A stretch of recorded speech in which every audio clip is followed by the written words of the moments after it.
Hello बेटा, how are you. तो लीजिए बेटा, आज हम स्टार्ट करने जा रहे हैं सरफेस केमिस्ट्री।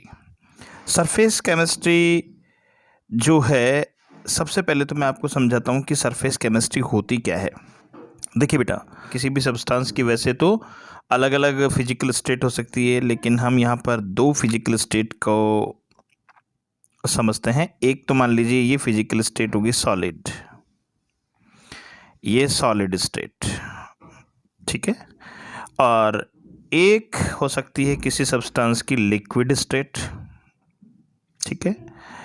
ये है सॉलिड और ये है लिक्विड। तो इस सॉलिड की सरफेस पर जो भी फिनोमेना होती हैं, ठीक है, ठीक है, इस जो है इस सॉलिड या लिक्विड की जो सरफेस पर जो भी फिनोमेना होती हैं, उस फिनोमेना का जो स्टडी करने वाली जो केमिस्ट्री की जो ब्रांच होती हैं, उसे सरफेस केमिस्ट्री कहते हैं। तो इसके अकॉर्डिंग इसकी डेफिनेशन क्या बन गई? The branch of chemistry which deals with the study of phenomena occurring at the surface of a solid और liquid is called surface chemistry. ये तो बात हुई सरफेस केमिस्ट्री की डेफिनेशन की, ठीक है।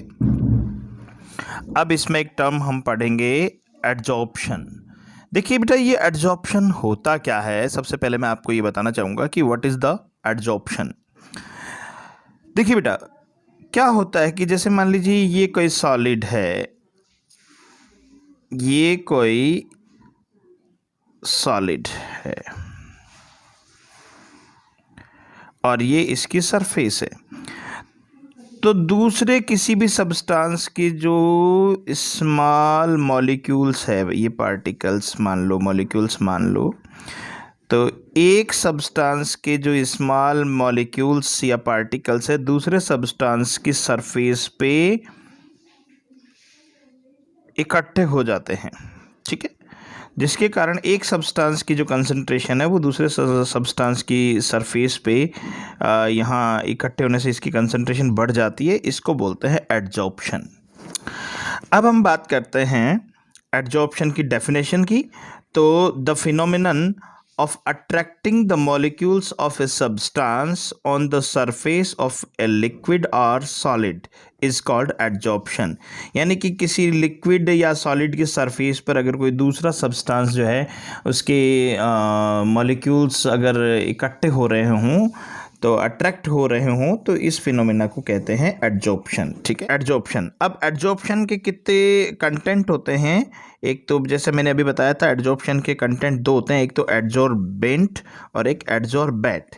एडजॉर्बेंट क्या होता है? देखिए, जैसे अभी मैंने थोड़ी देर पहले ही बताया था कि जैसे मान लीजिए ये कोई सॉलिड है ना, ये सॉलिड है जिसकी सरफेस पे एडजॉर्प्शन की जो फिनोमेना होने वाली है, ठीक है, ये तो सॉलिड है, तो इसको बोलते हैं एडजॉर्बेंट। यानी जिसकी सरफेस पे एडजॉर्प्शन होने वाला है वो तो होता है एडजॉर्बेंट, ठीक है। और इसके ऊपर जो दूसरे, जैसे मान लीजिए एग्जांपल के तौर पे इसको चारकोल मान लीजिए, ये चारकोल है, ठीक है, ये चारकोल, तो चारकोल की सरफेस है, तो ये एडजॉर्बेंट है क्योंकि इसकी सरफेस पे एडजॉर्प्शन होने वाला है। अब जो गैस है, कुछ गैसेस को, चारकोल जो है कुछ गैसेस को अपने ऊपर अट्रैक्ट कर लेता है, यानी कि उन गैसों का एडजॉर्प्शन कर लेता है। तो सपोज देखिए, ये हो गया एडजॉर्प्शन, ये अलग अलग गैस, मान लीजिए कोई गैस हो सकती है ना। तो चारकोल जो होता है, एक्टिव चारकोल, वो गैसेस को अट्रैक्ट करता है, तो ये एडजॉर्प्शन हो गया। तो ये जो गैस है जो एडजॉर्ब हुई है, इसको तो बोलते हैं एडजॉर्बेट। तो ये तो है एडजॉर्बेट और ये है एडजॉर्बेंट। तो एडजॉर्प्शन के दो पार्ट हो गए, एडजॉर्बेंट और एडजॉर्बेट। एडजॉर्बेंट जिसकी सरफेस पे एडजॉर्प्शन होता है उस सब्सटेंस को तो बोलते हैं एडजॉर्बेंट, और दूसरा होता है एडजॉर्बेट, जिसका एडजॉर्प्शन होता है उसको बोलते हैं एडजॉर्बेट। Is that clear? अब हम बात करते हैं कि एडजॉर्प्शन जो होती है वो एक एक्सोथर्मिक रिएक्शन होती है। हमेशा एडजॉर्प्शन में जो है ना, हमेशा रिलीज होती है एनर्जी, यानी ये एक्सोथर्मिक है, यानी कि इसमें से एनर्जी हमेशा रिलीज होती हैं, इसलिए हम कहेंगे कि एडजॉर्प्शन एन एक्सोथर्मिक प्रोसेस, है ना। और नेक्स्ट जो ये जो इम्पोर्टेंट बात है,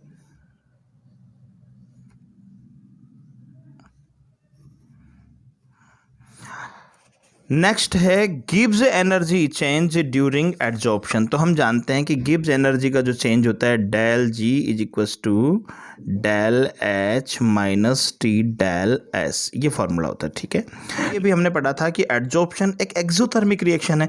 एक्सोथर्मिक रिएक्शन है, इसमें इसका मतलब हो गया कि इसमें से एनर्जी रिलीज होगी तो इसमें एनर्जी जो है हीट कम हुई या इंक्रीज हुई। तो कहने का मतलब जो चेंज ऑफ हीट जो है वो नेगेटिव हो जाएगा, क्योंकि एक्सोथर्मिक है तो ये रिलीज करेगा हीट को रिलीज करेगा, तो इसमें जो चेंज है वो नेगेटिव हो जाएगी, कमी हो जाएगी मतलब। इसके अलावा डेल एस जो है एंट्रोपी चेंज होती है। एंट्रोपी आप जानते हो कि रैंडमनेस ऑफ द मॉलिक्यूल को एंट्रोपी कहते हैं। तो जैसे मान लीजिए ये एडजॉर्बेंट है, यहाँ पर ये एडजॉर्बेंट है, ठीक है, एडजॉर्बेंट। इसके ऊपर एडजॉर्बेंट जब आके इकट्ठे हो जाएंगे एडजॉर्प्शन के फिनोमेना में, ठीक है, जब हम जानते हैं कि ये एडजॉर्बेंट इस एडजॉर्बेंट पे आके इकट्ठे हो गए तो इनकी जो रैंडमनेस है वो कम हो गई। तो इसका मतलब ये हुआ कि यहाँ पर जो रैंडमनेस अगर कम होगी तो एंट्रोपी जो है इसमें चेंज वो भी नेगेटिव होगा, है ना। तो इसका एंट्रोपी चेंज जो है वो नेगेटिव होगा, क्योंकि एंट्रोपी जो है डिक्रीज हो रही है यहाँ पर, है, रैंडमनेस कम हो रही है, तो ये भी नेगेटिव।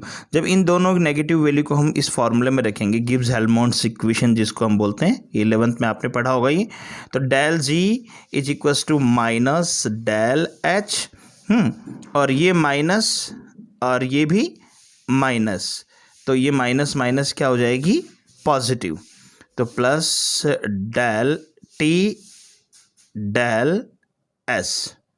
अब देखिए डेल जी की वैल्यू डिपेंड करती है इन दोनों पे।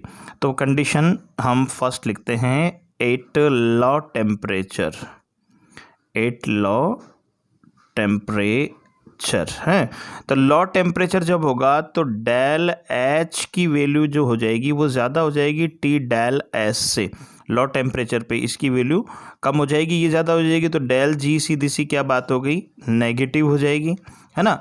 और जब ये नेगेटिव हो जाएगी तो इसका मतलब ये प्रोसेस चलेगा, स्पॉन्टेनियस हो जाएगा, स्पॉन्टेनियस, ठीक है। तो ये स्पॉन्टेनियस होगा यानी कि ये रिएक्शन होगी, यानी कि एड्जॉर्प्शन होगा। तो यानी कि एड्जॉर्प्शन के लिए क्या कंडीशन ज़रूरी है कि एड्जॉर्प्शन के लिए टेम्परेचर जो होता है वो लो होना चाहिए, ठीक है। अब सेकंड कंडीशन हम लेते हैं एट, मान लीजिए इसको टेम्परेचर को बढ़ाते हैं, है ना, इंक्रीजिंग ऑफ टेम्परेचर, ठीक है। अब इस टेम्परेचर को हम इंक्रीज कर रहे हैं, तो जब टेम्परेचर को इंक्रीज करेंगे तो एक कंडीशन ऐसी आ जाएगी कि del G is equal to हो जाएगा टी डेल एस, और इस कंडीशन में डेल जी जो हो जाएगी, जब ये और दोनों ये इक्वल हो जाएंगे तो डेल जी की वैल्यू हो जाएगी 0। तो इसको बोलते हैं इक्विलिब्रियम,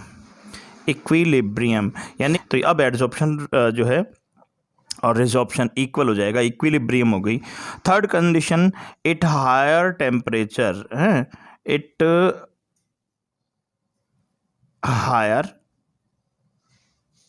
टेम्परेचर, अगर टेम्परेचर को हाई कर दिया जाए तो del H is less than T del S, T del S जो है ये हाई हो जाएगा और ये कम हो जाएगा। इस कंडीशन में डेल जी जो है वो हो जाएगी नेगेटिव के बजाय पॉजिटिव, ठीक है। इस कंडीशन में जब ये कंडीशन ये वैल्यू ज़्यादा हो जाएगी इससे, तो सीधी सी बात है del G is equal to क्या हो जाएगी, पॉजिटिव। तो पॉजिटिव हो जाएगी तो ये हो जाएगा नॉन स्पॉन्टेनियस। तो इसमें जो एड्जॉर्ब हो चुकी गैस वो वापस रिजॉर्ब्स होने लगेगी, है ना, यानी ये इसका अपोजिट प्रोसेस स्टार्ट हो जाएगा। तो कहने का मतलब जब टेम्परेचर लो रहेगा तब तो एड्जॉर्प्शन होने लग जाएगा, क्योंकि लो टेम्परेचर पे डेल जी की वैल्यू नेगेटिव होगी तो एड्जॉर्प्शन होने लगेगा। फिर हायर जब जैसे ही टेम्परेचर इंक्रीज होते होते इसके इक्वल हो जाएगा तब डेल जी की वैल्यू क्या हो जाएगी, 0 हो जाएगी। तब जो है ये एड्जॉर्प्शन और रिजॉर्प्शन इक्विलिब्रियम में आ जाएगा। और third condition at high temperature पे इसकी वैल्यू ज़्यादा हो जाएगी तो डेल जी की वैल्यू पॉजिटिव हो जाएगी, और जब डेल जी की वैल्यू पॉजिटिव हो जाएगी तो नॉन स्पॉन्टेनियस हो जाएगी, यानी कि ये और वापस रिजॉर्प्शन होने लगेगा।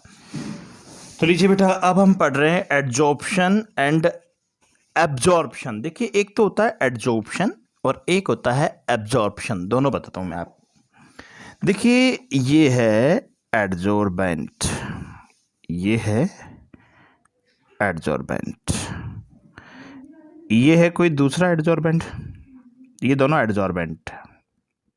ओके, देखिए एक कंडीशन हम ये मानते हैं कि ये एडजॉर्बेंट है और ये एडजॉर्बेंट, तो कहने का मतलब ये हुआ एडजॉर्बेंट जो है इसकी सरफेस पे इकट्ठा होता है। एडजॉर्प्शन का एडजॉर्बेंट का एडजॉर्प्शन होता है किसकी सरफेस पे?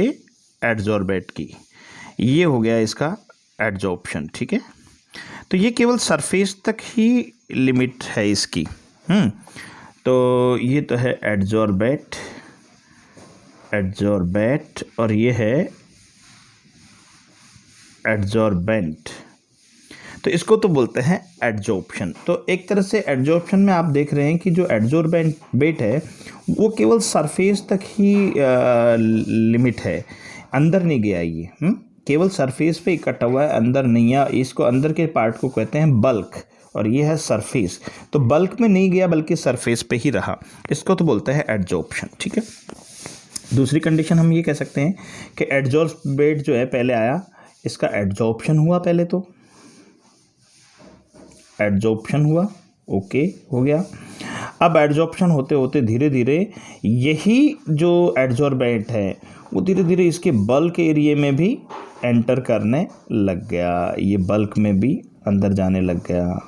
ये देखिए अंदर तक चलता जा रहा है, ये और अंदर तक चला गया, ये चला गया, इस तरह से। तो जब एडजॉर्बेंट है इसकी सरफेस पे होते हुए बल्क एरिया में भी एंटर कर जाए तो इसको बोलते हैं एब्जॉर्प्शन। एब्जॉर्प्शन इसको सामान्य लैंग्वेज में अपन सोखना कहते हैं, जैसे कोई पानी को कोई चीज़ सोख लेती है, जैसे कैल्शियम क्लोराइड वाटर वेपर को एब्जॉर्व कर लेता है, तो वो एब्जॉर्प्शन होता है और ये एडजॉर्प्शन। इन दोनों में जब हम डिफरेंस देखेंगे तो देखिए पहला डिफरेंस तो है ये, it is a surface phenomenon, ये एक सरफेस फिनोमेनन है, यानी कि इसमें एडजॉर्बेंट है वो केवल इस एडजॉर्बेंट के सरफेस पे ही रहता है। It is a bulk phenomenon, ये बल्क फिनोमेनन है, यानी कि इसमें जो एडजॉर्बेंट है वो बल्क एरिया तक जाता है, अंदर तक जाता है, ठीक है। दूसरा चेंज इनमें हो जाएगा, the concentration on the surface of adsorbent is different from the bulk that of in the bulk. तो देखिए एडजॉर्बेंट की जो कंसंट्रेशन है वो सरफेस और बल्क में अलग अलग है, क्योंकि सरफेस पे तो ज़्यादा है और बल्क में कम है, तो डिफरेंस होगी ना, तो यही कह रहा है ये। जबकि इसमें क्या है, the concentration of adsorbent is the same through out the adsorbent, यानी कि जो एडजॉर्बेंट की कंसंट्रेशन है पूरे एडजॉर्बेंट में बिल्कुल सेम है। It's rate is high in the beginning and then decreases till equilibrium is attained। इसका जो रेट ऑफ रिएक्शन है, यानी कि एडजॉर्प्शन की जो रेट है वो स्टार्टिंग में हाई होती है, पहले बहुत तेज़ होगी, फिर धीरे धीरे ये डिक्रीज हो जाएगी, ठीक है। जबकि इसमें क्या होगा, ये रेट इसकी बिल्कुल स्टार्टिंग से लेकर लास्ट तक थ्रू आउट बिल्कुल सेम रहती है, थ्रू आउट द प्रोसेस बिल्कुल सेम रहती है, एक ही रेट रहती है। चौथा है इसका example, adsorption of gas by charcoal. Charcoal जो है ये एडजॉर्बेंट होता है और गैस एडजॉर्बेट होता है, तो ये इसका एग्जाम्पल हो गया एडजॉर्प्शन का। जबकि कैल्शियम क्लोराइड CaCl2 और वाटर वेपर H2O गैस, इसको ये कैल्शियम क्लोराइड वाटर वेपर को एब्जॉर्व करता है। देखिए बेटा क्या होता है कि एडजॉर्प्शन पॉसिबल है बिना एब्जॉर्प्शन के, क्योंकि पहले एडजॉर्प्शन होता है, तो एब्जॉर्प्शन तो इसके बाद होता है, पहले एडजॉर्प्शन हुआ है, तो adsorption can possible without absorption. ध्यान दीजिए मेरी बात का, adsorption can possible without absorption, क्योंकि ये तो हो सकता है। अब देखिए इसमें एब्जॉर्प्शन हो रहा है, लेकिन एब्जॉर्प्शन तो से पहले तो एडजॉर्प्शन जरूरी है, पहले इसकी सरफेस पे आएगा तभी तो सरफेस से होते हुए ही तो बल्क में आएगा। तो absorption can not possible without adsorption, यानी एब्जॉर्प्शन से पहले एडजॉर्प्शन जरूरी होता है।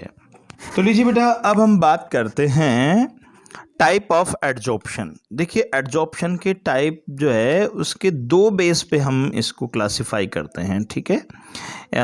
इसको एडजॉर्प्शन को क्लासिफाई दो बेस पे किया जाता है। कैसे? पहला बेस तो है on the basis of concentration of adsorbate, कि एडजॉर्बेट पे जो कंसंट्रेशन है उसकी बेस पे, ये एडजॉर्बेंट और ये एडजॉर्बेट इसके चारों ओर, तो इसकी कंसंट्रेशन कहाँ किससे ज़्यादा है, बल्क में ज़्यादा है या सरफेस पे ज़्यादा है, इस बेस पे इसको दो पार्ट में डिवाइड करते हैं। On the basis of force between adsorbent and adsorbate. दूसरा जो है, देखिए जैसे मान लीजिए ये एडजॉर्बेट है और ये एडजॉर्बेंट, एडजॉर्बेंट और ये जो हो जाएगा एडजॉर्बेट। तो एडजॉर्बेट और एडजॉर्बेंट के बीच में कोई तो बॉन्ड बनता होगा जिसकी वजह से ये फिनोमिना होती हैं, जिसकी वजह से ये घटना होती है। कोई तो फोर्स होता होगा जो इसको अट्रैक्ट कर रहा है। इस फोर्स के टाइप पे के बेस पे जो है फिर इसको दो पार्ट में डिवाइड किया जाता है। तो ये दो बेस है। हम पहला बेस लेते हैं on the basis of concentration of adsorbate sorry. इस बेस पे जो है ना, जो एडजॉर्प्शन को दो पार्ट में डिवाइड किया जाता है, एक पॉजिटिव एडजॉर्प्शन, दूसरा नेगेटिव एडजॉर्प्शन है। तो देखिए अभी मैंने आपको पहले ही बताया था कि जैसे मान लीजिए ये है एडजॉर्बेट, ये है एडजॉर्बेंट सॉरी, यह है एडजॉर्बेंट। जब टेम्परेचर कम था, एट लो टेम्परेचर, देखिए अभी हमने पढ़ा था कि del G is equals to minus del H plus T del S, ये गिब्स हेल्महोल्ट्ज़ इक्वेशन आई थी एडजॉर्प्शन के लिए। तो एट लो टेम्परेचर, जब टेम्परेचर लो होगा तो सीधी सी बात है डेल जी की वैल्यू क्या आई, नेगेटिव, है ना। और ऐसी कंडीशन में एडजॉर्प्शन जो है स्पॉन्टेनियसली होगा। तो कहने का मतलब देखिए इस कंडीशन में एडजॉर्प्शन होने लग गया, तो जो एडजॉर्बेट की जो कंसंट्रेशन है, ये एडजॉर्बेट है, एडजॉर्बेट, इसकी कंसंट्रेशन बल्क एरिया की कंपैरिजन में ज़्यादा है या कम, ये ज़्यादा है, तो इसको बोलेंगे पॉजिटिव एडजॉर्प्शन, पॉजिटिव एडजॉर्प्शन, ठीक है। When the concentration of adsorbate is more on the surface of adsorbent then it the bulk. Second है, if the concentration of adsorption increase in the bulk after adsorption is called negative adsorption। देखिए अभी हमने थोड़ी देर पहले पढ़ा,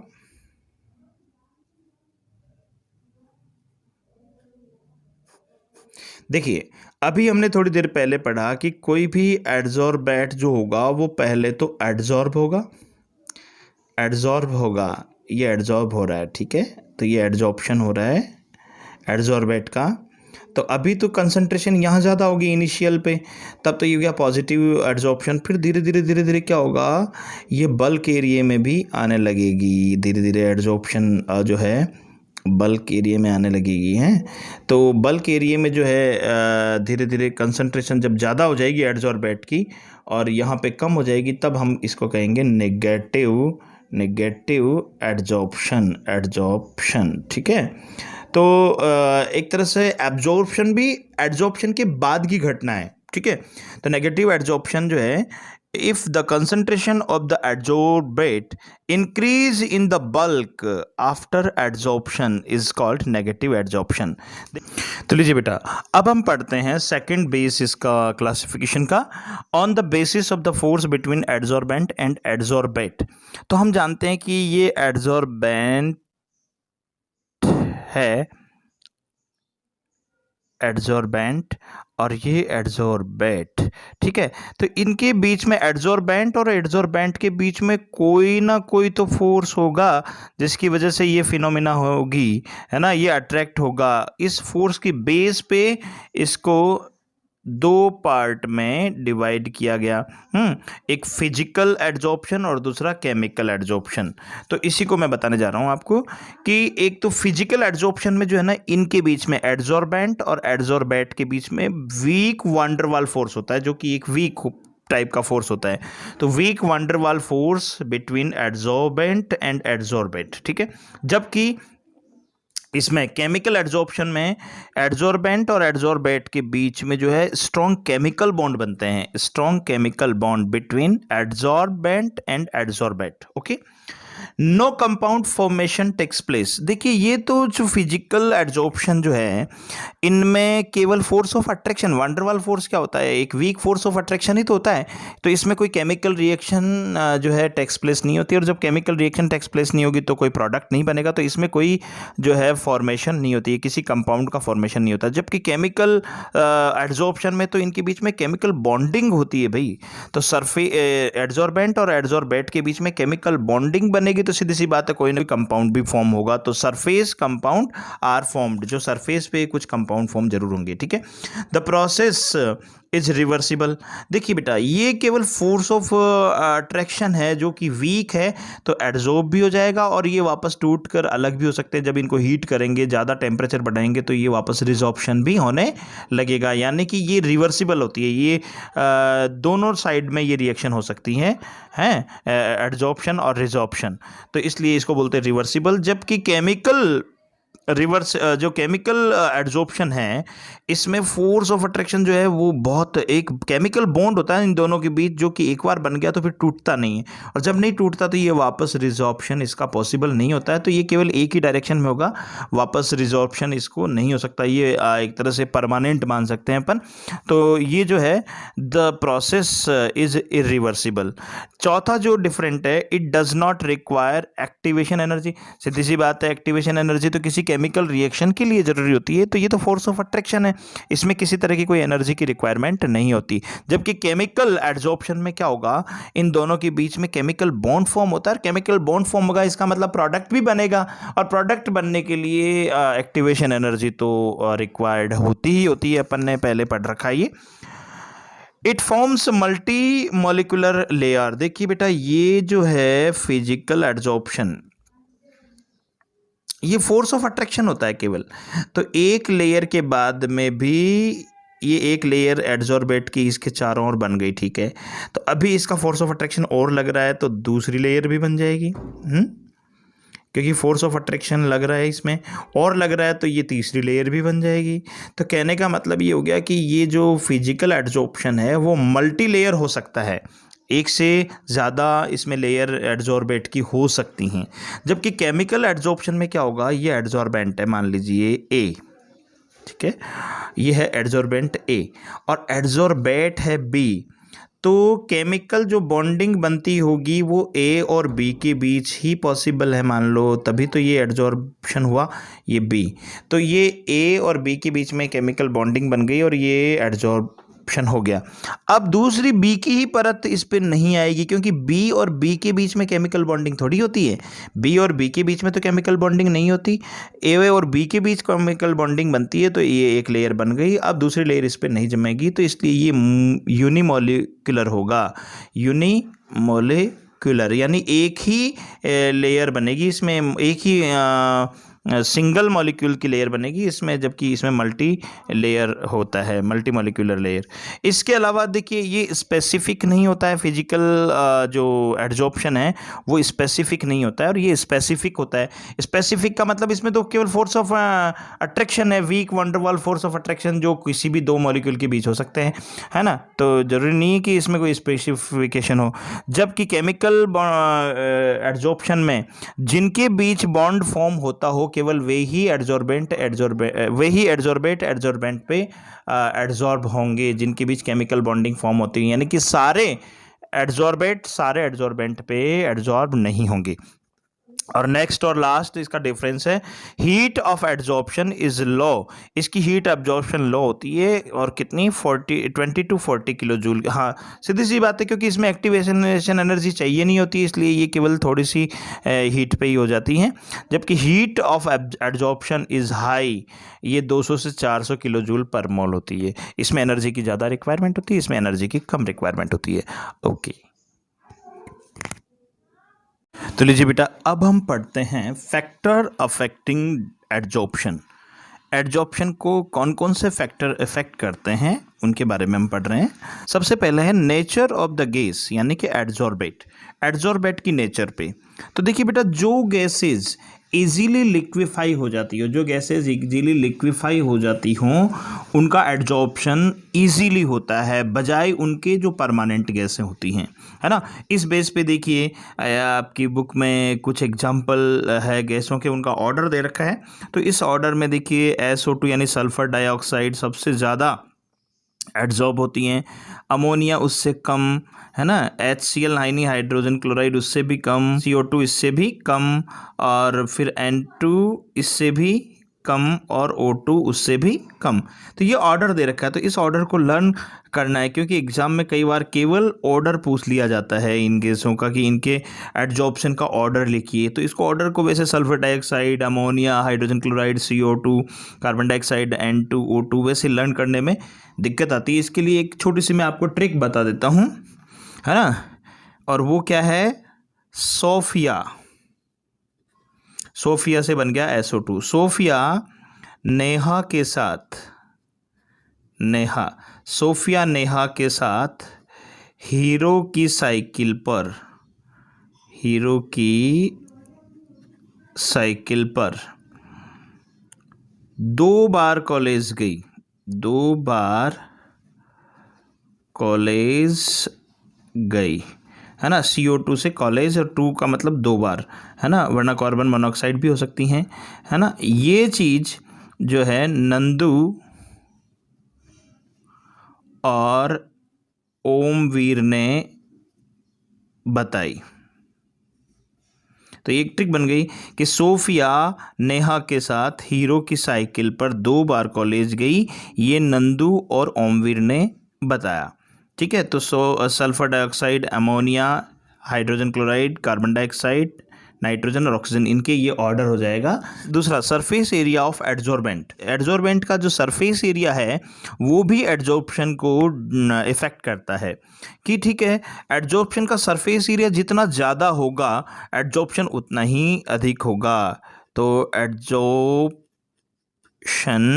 is directly proportional to surface area of adsorbent. Adsorbent है, adsorbent का surface area जितना ज़्यादा होगा, एड्जॉर्प्शन भी उतना ही ज़्यादा होगा। अब क्वेश्चन इज दिस कि सरफेस एरिया कैसे बढ़ाया जा सकता है। किसी एड्जॉर्बेंट के सरफेस एरिया को इंक्रीज करने की जो एक्टिविटी है उसको बोलते हैं एक्टिवेशन ऑफ एड्जॉर्बेंट। यानी कि एक्टिवेशन ऑफ एड्जॉर्बेंट का मतलब होता है कि एड्जॉर्बेंट के सरफेस एरिया को इंक्रीज करना, और ये 2 तरह से किया जा सकता है, बाय मेकिंग रफ सरफेस। एक तो उसकी सरफेस को रफ बना लीजिए। देखिए, जैसे एग्जांपल के तौर पे मैं आपको बताऊं कि एक तो ये स्मूथ है, और एक इसको रफ बना दिया, बीच बीच में इस तरह से इसमें गड्ढे बना दिए, तो रफ बन गया। तो इसकी कंपैरिजन में इसका सरफेस एरिया ज़्यादा हो गया, है ना। तो जब सरफेस एरिया ज़्यादा हो जाएगा तो इसका एड्जॉर्प्शन ज़्यादा होगा। इसके लिए जैसे आटा जब पीसते हैं अपन चक्की में, उसकी चक्की के पार्ट को खुरदरा बना दिया जाता है। खुरदरा इसीलिए बनाया जाता है कि इसका सरफेस एरिया बढ़ जाता है, और सरफेस एरिया बढ़ने के कारण ये मैक्सिमम जो है दानों को पीस सकती हैं। ठीक है, तो इस तरह से एक्टिवेशन उसको खुरदरा बना के भी या रफ बना के भी किया जा सकता है। दूसरा, बाय क्रशिंग द एड्जॉर्बेंट, है ना। कोई जैसे एक मॉलिक्यूल है बड़ा, ठीक है, इसका सरफेस एरिया जो भी है, इसके अगर 2 टुकड़े कर लेंगे तो इसका सरफेस एरिया इंक्रीज हो जाएगा, क्योंकि ये वाला पार्ट एक्स्ट्रा काउंट हो जाएंगे। ये देखिए, पहले सरफेस एरिया जैसे ये प्लस ये सरफेस एरिया था, अब इसके 2 टुकड़े करेंगे तो ये तो एज इट इज़ है ही दोनों, है ना, ये पार्ट एक्स्ट्रा बढ़ गया है ये वाला, तो इसकी कंपैरिजन में इसका सरफेस एरिया ज़्यादा हो जाएगा। फिर 4 टुकड़े कर लेंगे तो सरफेस एरिया और ज़्यादा बढ़ जाएगा। इस तरह से इसको अगर ग्राइंड करके पाउडर फॉर्म में कर लेंगे तो इसका सरफेस एरिया सबसे ज़्यादा हो जाएगा। तो किसी चीज़ को पीस कर भी उसको छोटे छोटे पाउडर फिन पार्टिकल्स में कन्वर्ट कर लें, पाउडर में कन्वर्ट कर लें, तो भी उसका सरफेस एरिया इंक्रीज़ किया जा सकता है। तो कहने का मतलब ये हो गया कि किसी भी एडजॉर्बेंट का सरफेस एरिया बढ़ाने के लिए 2 तरीके हैं, एक तो बाय मेकिंग रफ सरफेस और बाय क्रशिंग द एडजॉर्बेंट। ठीक है, तीसरा फैक्टर है टेम्परेचर। देखिए टेम्परेचर से ये कैसे इफेक्ट होता है, तो देखिए एड्जॉर्प्शन जो है, फिजिकल एड्जॉर्प्शन पर टेम्परेचर का अलग इफेक्ट होता है, केमिकल एड्जॉर्प्शन पर टेम्परेचर का अलग इफेक्ट होता है। और वो कैसे होता है, देखिए पहले हम बात करते हैं फिजिकल एड्जॉर्प्शन की। फिजिकल एड्जॉर्प्शन में जो रेट ऑफ एड्जॉर्प्शन है x/m, वो डायरेक्ट इन्वर्सली प्रोपोर्शनल होता है टेम्परेचर के। जैसे मैंने अभी पहले ही बताया था कि ये टेम्परेचर कम होता है तो एड्जॉर्प्शन ज़्यादा होगा, और जैसे जैसे टेम्परेचर इंक्रीज करेंगे, हम बढ़ाएंगे, तो जो एड्जॉर्बेट मॉलिक्यूल है उनकी वेलोसिटी बढ़ेगी और वो उससे रिसॉर्प्शन होने लगेगा, उनका वो दूर जाने लगेंगे एड्जॉर्बेंट से, तो ये एड्जॉर्प्शन कम होने लगेगा। तो ये तो होता है इन्वर्सली प्रोपोर्शनल। जबकि केमिकल एड्जॉर्प्शन में क्या होगा, जैसे जैसे टेम्परेचर बढ़ाएंगे वैसे वैसे हम उसकी एक्टिवेशन एनर्जी प्रोवाइड करवा रहे हैं एक तरह से। जैसे जैसे एक्टिवेशन एनर्जी पहुंचेगी तो वो बॉन्ड फॉर्म हो जाएंगे और एड्जॉर्प्शन बढ़ेगा, है ना। लेकिन अगर एक पर्टिकुलर कंडीशन, एक पर्टिकुलर टेम्परेचर तक हाईएस्ट हो जाएगा इसका एड्जॉर्प्शन, अगर इसके बाद भी हम टेम्परेचर देंगे तो इस एक्स्ट्रा टेम्परेचर से वो बॉन्ड वापस ब्रेक हो जाते हैं, और फिर वो ब्रेक होने के बाद अगर हम टेम्परेचर बढ़ाएंगे तो वापस उनका भी रिसॉर्प्शन होने लगेगा। चौथा फैक्टर होता है प्रेशर का। प्रेशर के इफेक्ट, जो एड्जॉर्प्शन पर प्रेशर के इफेक्ट को जो एक्सप्लेन करने वाले एक साइंटिस्ट थे फ्रेंडलिच, इन्होंने एक आइसोथर्मल कर्व भी दिया था, जिसकी डिटेल अब हम नेक्स्ट वीडियो में पढ़ेंगे, तो इससे आप अच्छे से देखिए।